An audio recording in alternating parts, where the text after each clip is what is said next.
action nama lawagi tangai fadaba laibra haibadu ta sa fet kari miyeng thamini thambiyo forest laws haita ka forest regulations sedisa level forest guard ta pis kaino mongwe bo pide aduga umanga o haini so mana satan mana double barrel pa la kani ko adagi uyan balai do singing pa la kan te jiga ne JCB ne adagi hybrid ne pula kani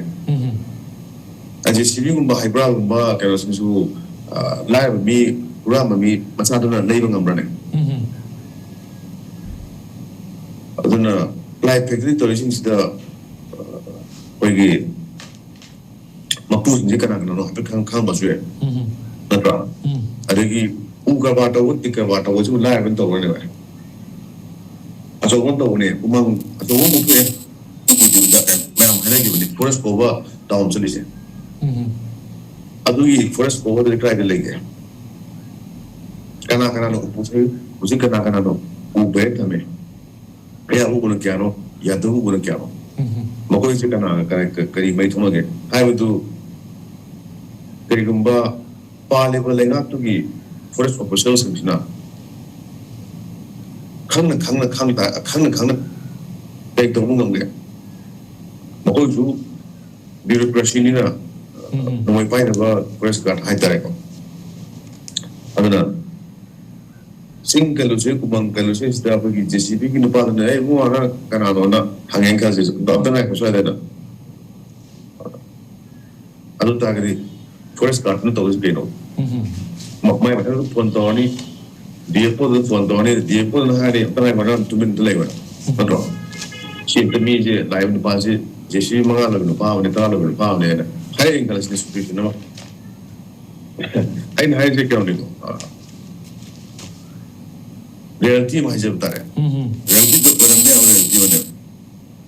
Mungkin nak kapan mana tengok. Kalau jika dari report sudah. Sistem tu na magi conservation tahu tu juga kami juga law tu dah apa lagi. Projek kerana masalah kan sudah. Mereka dia pun masalah kan sudah.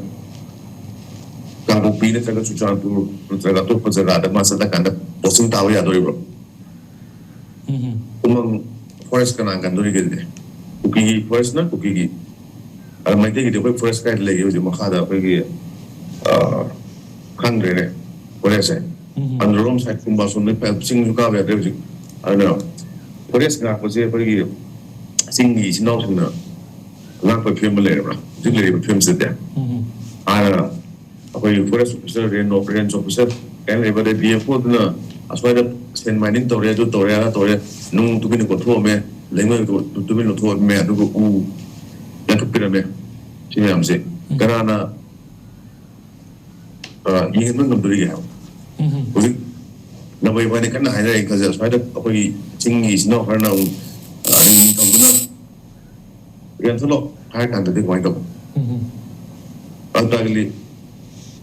lo hai bersih traditional lo mana ni aduga forest lo konstitusi makar tiba mulai adu ini amdo tanah tanah musik hai global change climate change kan kita tu kena berada jauh jauh